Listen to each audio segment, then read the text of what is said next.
Pada hari ini kita akan membahas asuransi maritim pada pertemuan ke-10 atau pertemuan terakhir. Untuk itu kita akan membahas atau tema yang akan kita bahas adalah peraturan tabrakan kapal di laut. Collision Regulation at Sea. Bidang studi ATT 1. Pengertian collision regulator. Apa itu collision regulator? Collision regulator adalah aturan yang mengatur hak lintas dan kewajiban kapal untuk mencegah terjadinya tabrakan di laut. Berdasarkan Colrec 1972, International Regulation for Preventing Collision at Sea. Tujuan collision regulator mencegah tabrakan antara kapal di laut, memberi panduan hak dan kewajiban kapal dalam berbagai situasi, menstandarkan aturan pelayaran internasional, meningkatkan keselamatan navigasi. Ruang lingkup aturan. Collision regulator berlaku untuk semua kapal atau kapal niaga, nelayan, militer, dan kapal-kapal yang lain. Di laut terbuka, perairan pelabuhan, dan sungai internasional.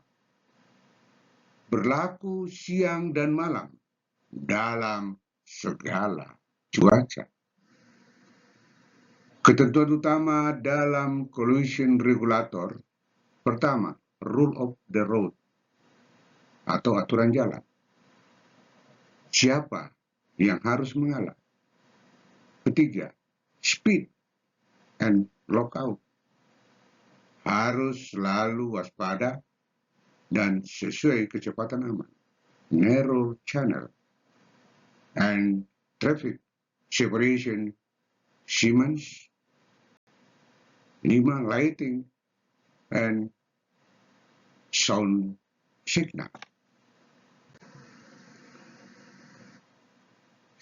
Situasi umum dalam collision regulator head-on atau lurus berhadapan. Kedua kapal wajib belok kanan. Crossing atau silang. Kapal dari kanan punya hak jalan. Overtaking atau menyalip. Kapal yang menyalip wajib menghindar. Peran nahoda dan OWW atau Officer on Watch. Memahami dan menerapkan semua aturan Colrec, menjaga pengamatan visual dan radar secara terus-menerus, mengambil tindakan pencegahan secara tepat waktu, merekam semua insiden dalam jurnal kapal. Kesimpulan pertama, collision regulator adalah aturan penting untuk keselamatan laut.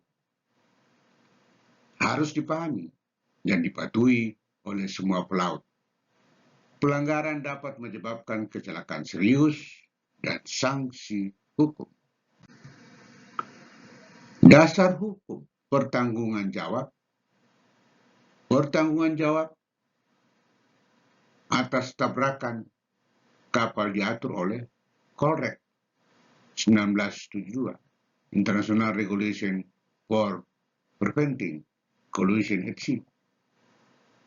Kitab Undang-Undang Hukum Laut atau Kitab Undang-Undang Hukum Dagang Indonesia. Konvensi internasional yaitu IMO, UNCLOS. Asuransi laut dan Undang-Undang Perdata.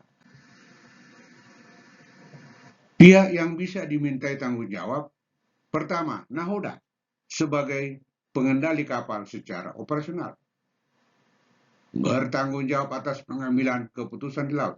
Kedua, pemilik kapal atau ship owner bertanggung jawab secara hukum dan keuangan, menanggung kerugian pihak ketiga atau kerusakan lingkungan. Operator kapal atau perusahaan pelayaran, jika kelalaian disebabkan oleh kebijakan operasional atau manajemen. Keempat, pihak ketiga. Contoh, kapal lain, pelabuhan, atau pilot, jika terbukti terlibat atau lalai. Penentuan tanggung jawab, investigasi oleh pihak berwenang, dalam hal ini Kementerian Perhubungan, KNKT, atau Otoritas Pelabuhan. Analisis berdasarkan bukti, logbook kapal, data AIS dan VDR, saksi dan kondisi cuaca, pengadilan atau arbitrase untuk sengketa hukum. Jenis tanggung jawab pidana, jika kelalaian berat, korban jiwa atau pelanggaran hukum. Tanggung jawab perdata, ganti rugi kepada korban atau pemilik kapal lain. Tanggung jawab administratif, sanksi terhadap pelaut, perusahaan, atau izin operasional. Peran asuransi dalam pertanggungan jawab. Asuransi P&I atau Protection and Indemnity menanggung kerugian pihak ketiga akibat tabrakan. Hull and Machinery Insurance menanggung kerusakan kapal sendiri. Kesimpulan kedua, pertanggungan jawab tabrakan kapal ditentukan oleh analisis teknis dan hukum. Nahoda dan pemilik kapal memiliki peranan penting, proses hukum, dan asuransi berperan dalam menyelesaikan sengketa.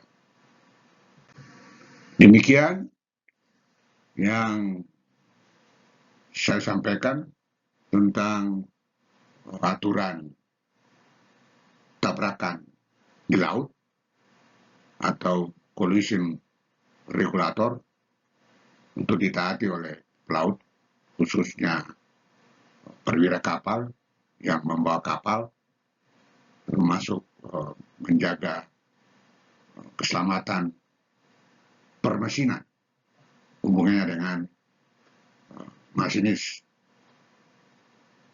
Terima kasih. Selesai.